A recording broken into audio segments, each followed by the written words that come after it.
All right, here, Coach Rex here with Colorado Catchers. Let's talk a little bit about the concept of framing.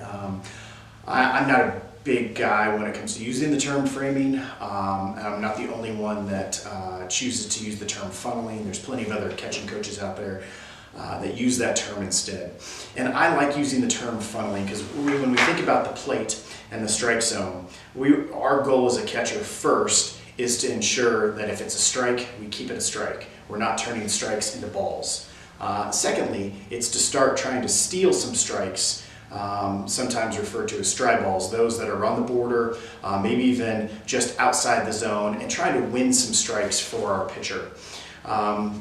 And so I like to think of it as a funnel. So if you can picture a funnel, maybe, or even an ice cream cone, right? It's big at the top, it gets narrow at the bottom. So we're trying to take that concept and broaden the strike zone and work balls that are wider than the strike zone and funnel them. Now, it doesn't necessarily mean we have to funnel them all back to the middle of the zone. We just want to get our glove back to the plate, to the strike zone. But to do that in terms of framing, I think it's really critical that whenever we present a pitch to the umpire, we're always giving the umpire the same look.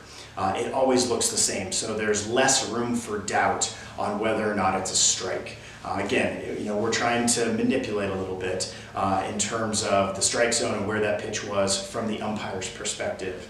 So I'm a big guy. I really prefer, again, it's not an absolute. You can watch plenty of major leaguers. Tyler Flowers did this. Kyle Higashioka with the Yankees does this now in terms of their glove presentation. What they do is a glove roll. So they tend to turn the glove in this direction as they're catching and presenting that pitch. I tend to be one, I prefer from an appearance standpoint how it looks to the umpire. I like a flat glove presentation, so that glove is more of a tabletop.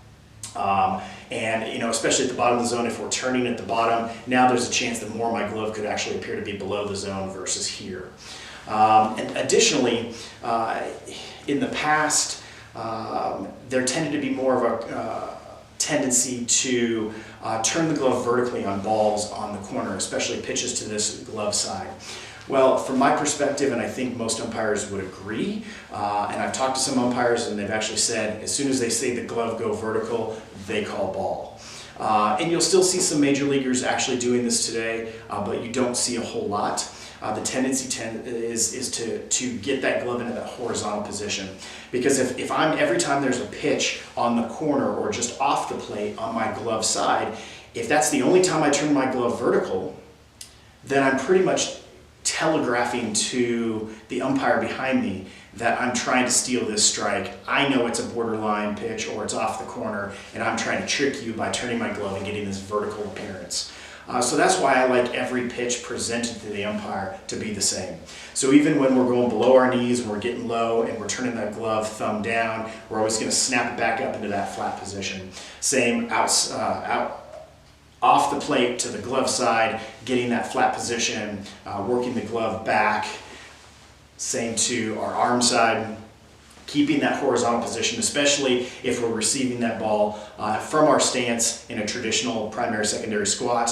If our glove and we're catching that ball about knee height and above and up to our mask and top of our mask, trying to maintain this horizontal position at all times. Pretty much whenever we're receiving anything that's in the zone as we're catching it. Again, it's different when we've got to get below the zone, work a ball up to the zone from below our knees. We're going to turn that glove down to protect our thumb, give us a better ability to get that pocket to the ball, and then turn that up to a horizontal position.